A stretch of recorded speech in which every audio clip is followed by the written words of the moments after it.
정관용의 지금 이 사람.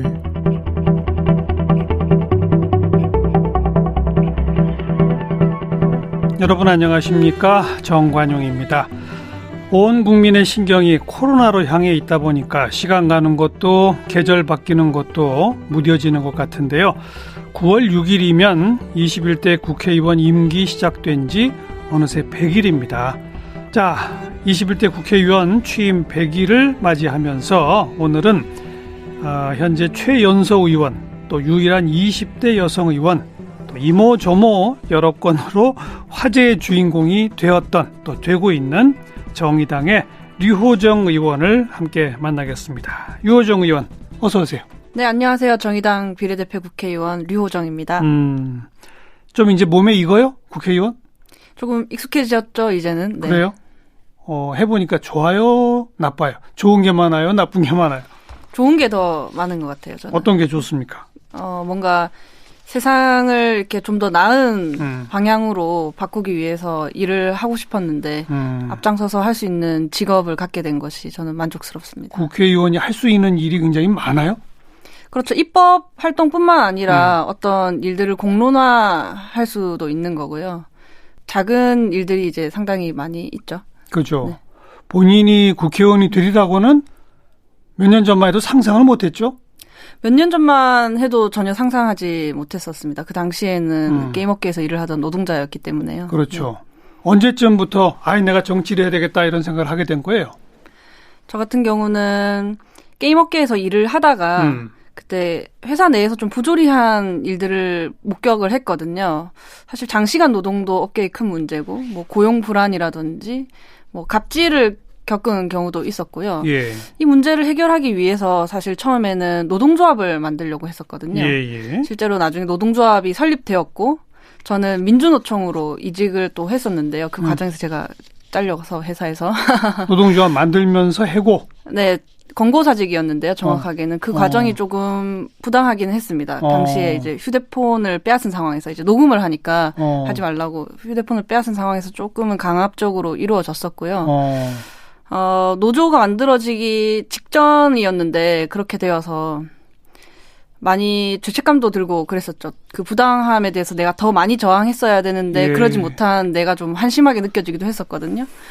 그 뒤로 노동조합은 결국 만들어졌죠? 네, 그 뒤로도 계속 제가 도왔고, 노동조합은 결국 설립되었습니다. 저는 그 민주노총 산하의, 이제 저희 회사가 가입을 민주노총으로 했거든요. 산하의 그 상급단체로 이직을 해서 선전홍보부장으로 일을 했었죠. 그랬는데, 노동조합만 만들면 많은 것들이 해결될 줄 알았어요. 그런데 물론 그 회사의 노동 환경은 나아졌지만, 게임업계에는 노동조합이 딱 2곳만 있거든요. 그 당시에는 2곳만 있었는데, 너무 많은 곳들이 여전히 열악한 환경에 있는 거예요. 그럼 이런 것들을 해결하려면 법이 바뀌어야겠다. 근로기준법이 개정되어야겠다. 이러한 생각들을 좀 했고, 그렇다면 정치를 해야겠구나는 결론을 내렸습니다. 이화여대 사회학과 졸업이네요. 네, 그렇습니다. 그런데 게임 회사에서 어떤 일을 담당했어요? 제일 처음 입사했을 때는 게임 기획 일을 맡았었고요. 퇴사 직전에는 게임 마케팅 업무를 하고 있었습니다. 컨텐츠 기획이었어요. 그러니까 직접 이과적 업무는 아니네요. 게임 개발하고 만드는 업무는 아니네요. 그렇죠. 프로그래머는 아니었습니다. 그죠. 네. 게임 기획하거나 마케팅하는 그런 쪽 업무. 원래 게임을 좋아했어요? 어렸을 때부터 게임이 취미였습니다. 실력도 좋아요? 사실 저는 이렇게 고집이 있어서 잘할 때까지 하는 편이었거든요. 그럼 다 잘한다는 얘기네요? 그렇게 되죠. 잘할 때까지 하니까요. 혹시 국회의원 하고 있는 지금도 게임 합니까? 지금은 살펴보기만 하고 플레이를 잘 하진 못해요. 시간이 너무 많이 뺏기죠? 네, 아무래도 하기가 힘들더라고요. 그러면 지금 나이가 그러니까 정확히 몇 년생인 거죠?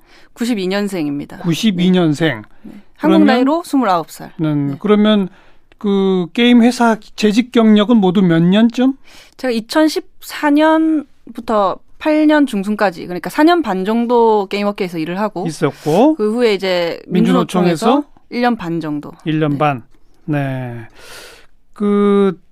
아까 장시간 노동, 고용 불안, 갑질뿐 아니라 뭐 성추행 이런 것도 있었다고요? 그 회사에? 갑질 및 성희롱 사건이었는데요. 당시에 이제 후배가 그런 일을 겪고 증언을 좀 해달라고 했었거든요. 윤리위원회 옆에서 본 하고. 거를? 네.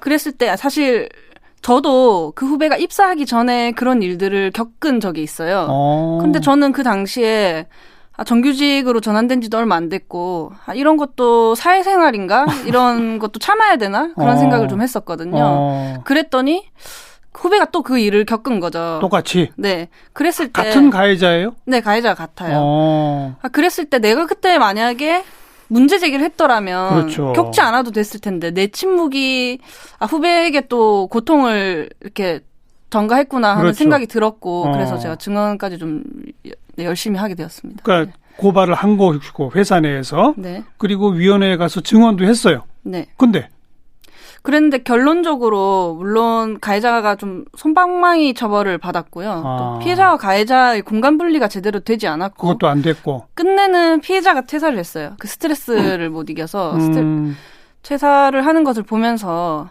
정말 많이 잘못됐구나 그런 생각들을 좀 하게 되었죠. 어찌 보면 가장 전형적으로 성희롱 가해자 피해자의 처지가 뒤바뀌어버리는 그런 사건 처리 결과네요. 그렇죠. 저는 되게 부당하다고 생각했습니다. 그리고 그런 것들이 모이고 모여서 노동조합 만들어보자로 간 거군요. 네. 사실 안에서 조직 내에서 홀로 문제 제기를 하면 그 사람만 조금 별난 사람이 되고 문제는 해결되지 않는 경우들이 많은데 예. 노동조합을 만든다면 이 법의 보호 아래에서 예. 우리가 함께 뭔가를 더 나은 방향으로 바꿀 수 있겠구나. 그렇죠. 그런 생각들을 좀 했었습니다. 그런데 노동조합 만드는데 앞장서다 보니 해고당했고 본인은 사실 이제 회사 측에서는 이제 뭐 그런 거 아니다 이런 식으로 얘기를 하지만 정황을 봤을 때 조금 이상하기는 하죠. 휴대폰을 뺏고 그렇게 권고사직을 한다는 게 뭐 특별히 해고의 사유를 제대로 이야기해주지도 않았었거든요. 제가 인사평가가 이제 2년 연속 A를 받고 있었고. 근데요.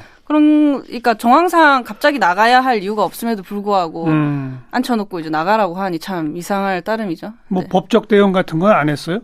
그 후에 사실 저희 당시에 이정미 의원님이 저 말고도 이제 부당하게 공고사직 당한 분들이 저희 회사 내에 몇 분 더 있었거든요. 예. 그런 사례들을 이제 모아서 국정감사 증인으로 신청을 했고 채택까지 됐었습니다. 그러나 이제 노동조합과 좀 원만하게 회사에서 이제 잘 이야기를 하기로 하고 증인 취소가 됐었고 이건 뭐 기사가 나갔던 내용들이라서요. 예. 저는 저대로 뭐 내용 증명도 발송하고 그렇게 했었는데 최종적으로는 상급 단체에 그냥 이제 이직을 하고 네, 더 이상 이제 뭐 복직 투쟁은 이제 중단하게 되었죠. 근데 사실 이제 그 대목이 굉장히 중요한 대목이에요. 네. 어려서부터 게임을 좋아했고 네. 잘할 때까지 했고 게임 회사에서 이미 4년 반 이렇게 쭉 근무를 해왔고 게임 기획 및 마케팅에서 뭐 업무 성적 평가도 괜찮았잖아요. 네. 그러다 이제는 본인의 삶이 바뀌는 거잖아요. 네. 민주노총 상근자가 된다는 얘기는 네. 사회활동가식으로 완전히 존재가 이전되는 거잖아요. 네. 사실 게임 회사를 계속 다니고 싶었죠. 그런데 그러니까요. 노동조합이 설립된 지 얼마 되지 않은 시점에서 개인의 복직 투쟁을 하기에는 사실 어떤 루머도 생성될 수 있고요. 뭐 자기 먹고 살려고 뭐 노조 만들었네. 뭐 이런 식의 있잖아요. 루머도 확산될 수 있는 상황이었고 노동조합이 잘 되길 바랐어요. 그리고 조금 더 시간이 지나다 보니까 내가 게임을 만드는 것도 좋았지만 게임을 만드는 사람을 위해서 일하는 것도 보람찬 일이구나 그런 생각이 들더라고요. 저희 회사 외에도 뭐 넥슨이라든지 카카오, 네이버 노동조합 그러니까 IT 노조들이 여러 개 더 생겼었거든요. 최근에 생겼죠. 네이버가 가장 먼저 생겼었고 저희가 세 번째입니다.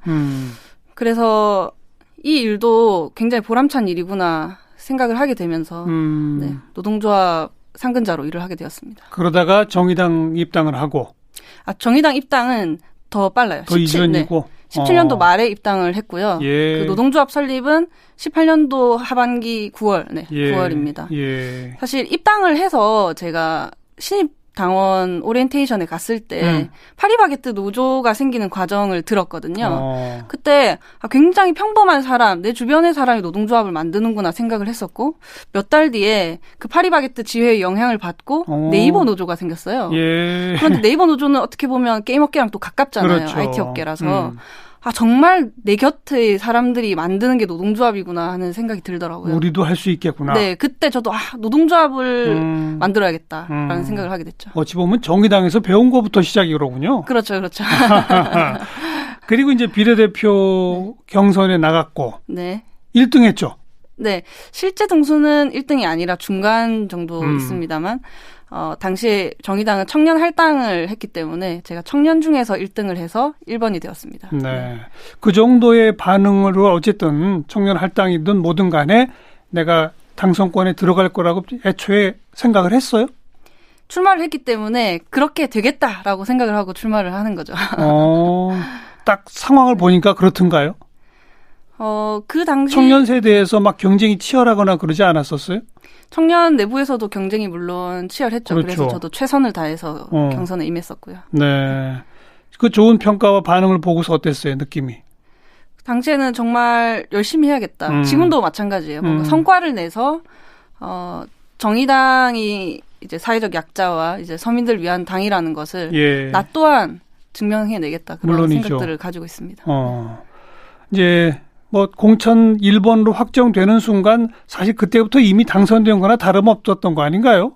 당선 1번이 당선되지 않으면 안 되었죠. 그러니까요. 네. 그때부터 이제 준비를 했겠네요. 그때부터 공부를 참 많이 했죠. 네. 어떤 공부들 했었어요?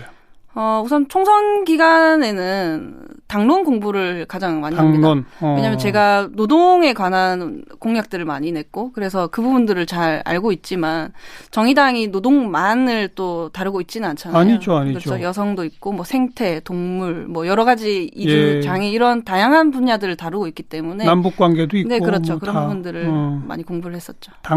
우리 정의당이 추구하는 정책 가치에 대해서 그렇죠. 특히 이제 비례대표이기 때문에 당론에 대해서 잘 아는 것이 중요하다고 생각했습니다. 그게 또 선거운동을 위해 필요하기도 했고. 네, 그렇죠. 보좌진은 어떻게 꾸렸어요? 보좌진 분들 중에는 뭐 다 모두가 이제 당원분들이거든요. 그 중에서 이제 노무사분도 계시고 이제 국회 내에서 경력이 있는 분도 계시고요. 이제 지역활동 경력이 있는 분도 계시고 다양하게 구성이 되어 있습니다. 뭐 불가피하게 또 나이를 안 물어볼 수가 없는데 네. 보좌진 중에 유 의원보다 어린 사람도 있어요? 네, 저희 인턴 비서분이 저보다 어립니다. 대학생이에요. 네. 그건 인턴 비서라서 그렇죠. 네, 인턴 비서를 제외하고는 저보다 모두 나이가 많습니다. 그러니까 정규직으로 그 국회에서 할당되어 있는 보좌진 전원은 유 의원보다 연상. 동갑도 있어요. 동갑 내기도 있습니다. 근데 평균 나이가 34세입니다. 네. 젊은 편이에요. 젊은 편이긴 하군요. 네. 의정 활동 시작하고 지금 이제 좀 있으면 100일이 되는데 네. 뭐 두 건의 큰 주목을 받았지 않습니까? 가장 최근은 원피스 사건. 네. 뭐라고 불러야 될까요? 글쎄요. 원피스 사건이라고 그냥 이름을 할까요? 복장 논란? 어땠어요? 네. 사실 당일 본회의장에서는 어떤 논란도 없었기 때문에 저는 그게 그렇게까지 논란이 될 줄은 모르고 있었거든요. 정말요? 네. 본인이 내가 이렇게 입고 오늘 출석하면 화제가 될 걸 이런 생각이 없었어요? 사실 어떤 옷을 입더라도 약간의 어떤 비판은 있었기 때문에 뭐 그 정도일 것이다. 그러니까 평상시와 같을 것이다라고 저는 생각을 하고 있었죠. 어떤 옷을 입어도 약간의 비판이란 건 무슨 말이에요? 예를 들면 뭐 제가 정장도 있고 청바지도 있고 다양한 의상들을 입었었거든요. 국회에서 일할 수 있는 복장이라면 무엇이든 가능하다고 생각했기 때문에. 근데 사실 정장을 입었을 때도 니까짓 게 무슨 정장이냐, 뭐 국회의원 놀이하냐 이런. 정장? 여성 정장이면 뭘 말하는 거예요? 그냥 뭐 바지 정장도 있고 치마 정장도 있었죠. 그렇죠. 네. 근데 그거 왜 입으면 안 돼요? 그러니까요. 너무 어려서 그런가? 어린 사람은 정장 입으면 안 되나요? 아무래도 제가 국회의 평균과는 조금 멀잖아요. 국회의원들 평균이 55세 이제 남성 들인데요. 제가 20대 여성이다 보니 아무래도 평균과 먼 국회의원이고 그래서 조금 더 눈에 띄지 않았나 그렇게 생각하고 있습니다. 그러니까 정장을 입어도 니까지 있게 뭐라고 하고 청바지 입으면 청바지는 청바지 입었다고 이제 왜 청바지를 입었냐 뭐 이런 거. 어쩌라고요 그러면? 저는 근데 여전히 일할 수 있는 옷이라면 무엇이든 가능하다라고 생각하고 있습니다. 그리고 원피스를 입었더니 그때는 난리가 났죠, 아주 그냥. 그게 가장 어찌 보면 젊은 여성으로 보이는 복장이었던 것 같아요. 그러니까 그렇죠. 평균과 가장 먼 복장이었다는 것이죠. 그래서 조금 더 논란이 되지 않았나. 지금은 그렇게 생각하고 있습니다. 그리고 그 논란 이후에 사실 웬만한 언론들에서 우리나라뿐 아니라 외국의 의회에서도 복장 관련된 어떤 논란들이 있었는지를 역사적으로 쭉 정리하는 기사들이 다 나왔잖아요. 네. 그리고 저 이제 그런 기사들을 온 국민이 읽었다는 것만 해도 상당한 교육 효과가 있는 것 같아요. 일터에서의 복장에 대해서도 생각해 볼 수 있었고, 또 우리 사회가 갖는 청년이나 여성 혐오에 대해서도 조금 공론장에서 살펴볼 수 있었다. 그렇게 생각합니다. 그 원피스가 그때 완판됐다면서요? 네, 처음에는 이렇게 완판이 돼도 되나? 라는 생각도 하긴 했는데, 어떤 분께서 연대의 의미로 원피스를 구매했다라는 글을 쓰셨더라고요. 그걸 보면서, 그러면 우리가 어느 날 같은 옷을 입고 일을 하고 있을 수도 있겠다라는 생각이 들어서, 긍정적으로 생각하게 되었습니다. 네. 어떤 의미에서는 좀 의도적으로 그런 의사 복장을 하고, 의도적으로 이런 논란을 한번 불러일으켜서 겪고자 의도했던 거 아니냐라는 시각도 있거든요. 그렇습니까? 그렇지 않습니까? 사실 기존에 국회의 그런 어떤 어두운 정장 그리고 넥타이로 상징되는 그런 관행들을 좀 깨보고자 하는 의도가 있기는 했었습니다. 있었죠. 네. 그러나 원피스로 그렇게까지 논란이 될 줄은 저도 정말 몰랐습니다. 그래요. 네. 그때 논란이 어찌 보면 유 의원의 복장을 놓고 그것도 매우 부적절하게 비아냥된 몇몇 사람들이 있었잖아요. 네, 성희롱에 가까운 그러니까요. 이야기들을 있었죠. 뭐 방송에서 노골적으로 제가 그냥 옮기면 무슨 외상값 받으러 온 술집 뭐 어쩌고 저쩌고 뭐 이런 식의 글들이 있었잖아요. 그런 글들을 질타하는 사람들이 더 많아졌던 거 아니에요, 사실은? 그래서 논란이 커졌던 거 아니에요? 어떻게 이런 반응을 이러면서. 그렇죠. 그 외에도 그런 복장을 입다니 성추행을 당해서 싸다. 미투할 생각하지 마라. 이런 말들이 있었는데 저는 굉장히 이렇게 흔한 원피스를 보고 그런 말들을 하시는 것들을 보면서 우리 사회의 이 젊은 여성으로 보이는 복장에 대한 인식과 사회적 편견이 드러난 게 아닌가 그런 생각이 들더라고요. 근데 지금 제가 지적하는 건 그렇게 왜곡된 시각으로 글을 쓴 몇몇 사람들을 질타하는 게 훨씬 많았지 않느냐 이거죠. 그런 분들도 물론 많으셨습니다. 그죠. 근데 제가 이제 정량적으로는 알 수가 없죠. 네. 좋아요. 한 번에 그 논란의 중심이 섰던 게 복장이라면 사실 시점으로는 그보다 좀 전이 박원순 시장 조문에 대한 유호정 의원의 어떤 입장 표명 이게 또 논란이 됐었잖아요. 네. 그건 지금 돌이켜보니까 어때요, 생각이? 사실 그때나 지금이나 추모와 연대가 구분된다. 그러니까 하나만 선택해야 하는 일이다라고는 저 또한 그렇게 생각하지를 않고요. 다만 당시에도 2차 가해가 너무나 넘쳐나고 있었기 때문에 제가 피해자에게 좀 더 강력하게 연대하는 메시지를 내야겠다. 그런 생각을 했었습니다. 네. 그러니까 추모와 연대가 공존할 수 있다면 당의 대부분 다른 의원들이 한 것처럼 조문도 하고 피해자와 연대도 하고 이럴 수 없었었나요? 저는 보다 강력하게 어떤 일이 있어도 피해자의 곁에 설 사람이 있다라는 것을 좀 메시지를 내고 싶었어요. 네. 결과적으로 보면 어떤 세대 차이 같은 것도 좀 크다고 느끼지 않습니까? 이번 사건을 바라보는 남녀를 불문하고. 사실 박원순 시장님에 대해서 함께 해왔던 기억의 차이는 조금 있는 것 같아요. 그죠? 저 또한 사실 박원순 시장님이 이뤄온 많은 성과들에 대해서는 알고 있거든요. 지금도 그 부분에 대해서는 깎아내릴 생각이 전혀 없습니다만 함께 했느냐 아니냐에 따른 차이는 조금 있다고 이제 생각합니다. 단도직입적으로 유호정 의원이 좀 철들기 시작했을 때 있잖아요. 뭐 고등학생 때라든지 그때부터 이미 박원순 시장은 시장이었죠. 네. 그죠? 아마 네 제가 학생 시절에서부터 이미 그렇죠. 정치인이셨죠. 네. 그러니까 유호정 의원의 입장에서 박원순 시장은 그냥 서울시장 오래 한 사람인 거죠. 그것만 근데 굉장히 많은 일들을 해오셨죠. 근데 그 기억들이 뭐 40, 50대, 50대들은 과거 시장 되기 전에 박원순 시장이 한 일들과 경험을 많이 공유하고 있다면 유 의원의 세대는 그런 게 없었던 거 아닌가요? 아무래도 그런 기억은 조금 덜 하긴 합니다만 그런데 이런 것도 있어요. 그 민주당의 여가위원장님이신 정춘숙 의원님 있잖아요. 예. 그분은 굉장히 오랫동안 박원순 시장님과 함께 활동을 해 오셨거든요. 예. 그분이 이제 박원순을 지워야 문제가 보인다 이런 말씀을 하시기도 했고 예. 또 어떤 분은 인권 운동가였던 이 박원순을 위해서 우리가 모두 문제 해결을 위해 발벗고 나서야 한다 이런 말씀들도 하셨거든요. 그래서 이제 그런 방향으로 나아가야 하지 않을까 생각합니다. 그 사건 이후로 또 지금 꽤 많은 시간이 흘렀는데 뭐 검찰 경찰의 수사 또 뭐 인권위의 조사 뭐 등등등 진행되고 있는 것들이 좀 있잖아요. 네. 제대로 진행되고 있습니까? 지금 이제 거의 또 막 다 잊혀져 가고 있는 거 아니에요? 함께 이제 피해자를 돕고 있는 이제 그 단체에서 피해자 보호를 이제 철저히 하면서 진행을 하고 있는 것으로 알고 있고요. 저 또한 계속 지켜보고 있습니다. 특히 저는 그 지원 단체와 강간죄 개정 연대 분들과 이제 소속이 일치하거든요. 예. 그분들과 함께 비동의 강간죄 발의를 준비해서 이제 더 이상 같은 피해자가 나오지 않도록 제도를 정비하는 것도 중요하다고 생각합니다. 방금 소개한 비동의 강간죄가 이제 1호 법안으로 제출한 거잖아요. 네. 그러면서 국회 여기저기다가 대자보도 붙이고 막 그것도 뉴스가 됐던 거 기억이 나는데, 그죠? 네, 그렇습니다. 핵심적으로 현행 법이 어떤데 어떻게 바꾸자는 거죠?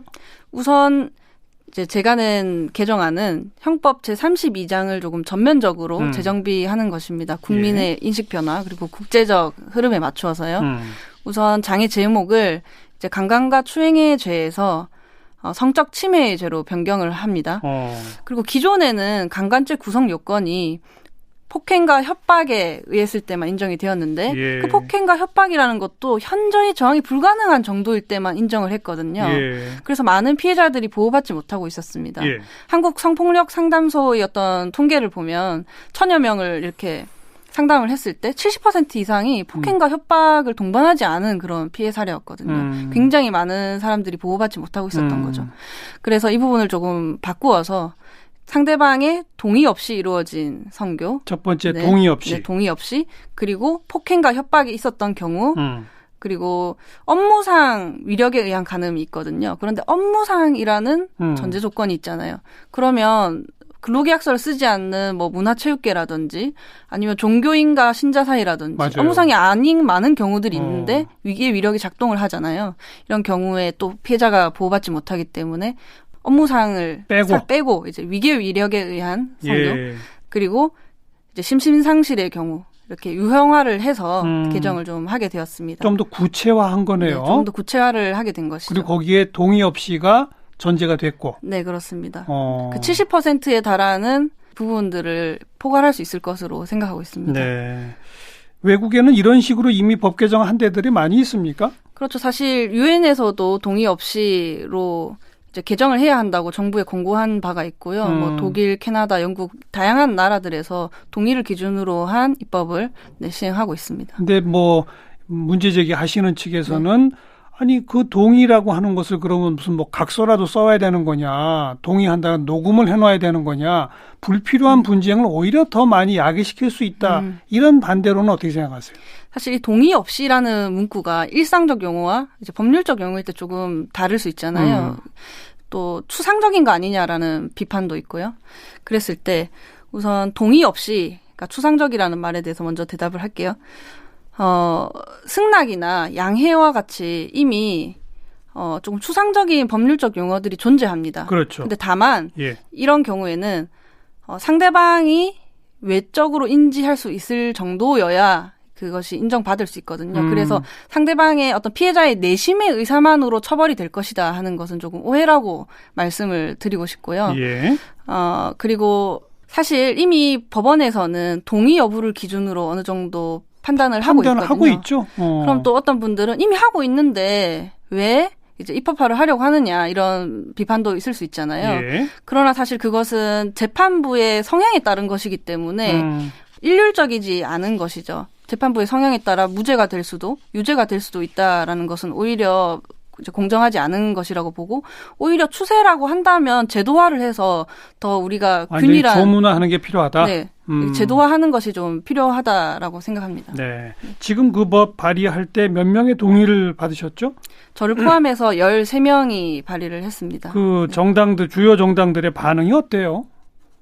우선 민주당에서도 상대방의 의사에 반하여를 골자로 한 이제 개정안이 발의가 되었거든요. 그리고 강간죄 개정에 대한 필요성은 모든 당이 공감하고 있다. 그렇게 생각하고 있습니다. 그러면 여러 가지 안이 나오면은 다 병합해가지고 뭔가 어떤 좀 변하긴 변하겠군요. 이번 그렇죠. 국회 안에서. 네, 저는 21대 국회 안에서 변화가 있을 것으로 생각하고 알겠어요. 있습니다. 지금 상임위는 소위 말하는 산자위, 네. 산업통상자원 중소벤처기업위원회.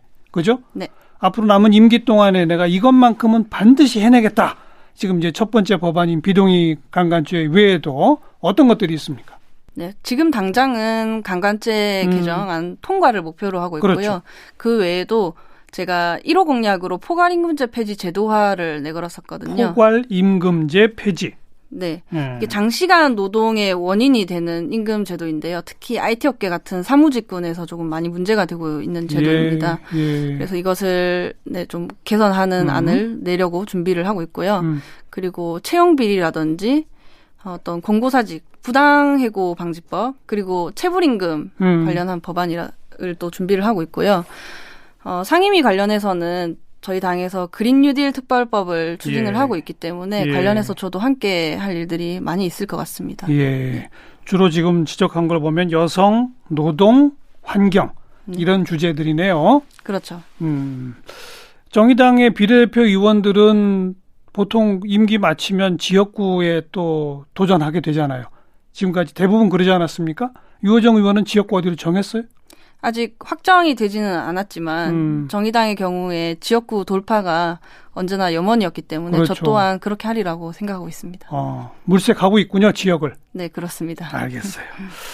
자, 오늘 21대 국회 최연소 그리고 유일한 20대 여성 국회의원, 20대 남성 의원은 한 명 있나요? 네, 지금 민주당에 전용기 의원님 계십니다. 몇 살 차이예요? 저보다 1살 정도 많은 것으로 알고 있어요. 네. 네, 오늘 함께 만났습니다. 유호정 의원 고맙습니다. 네, 감사합니다.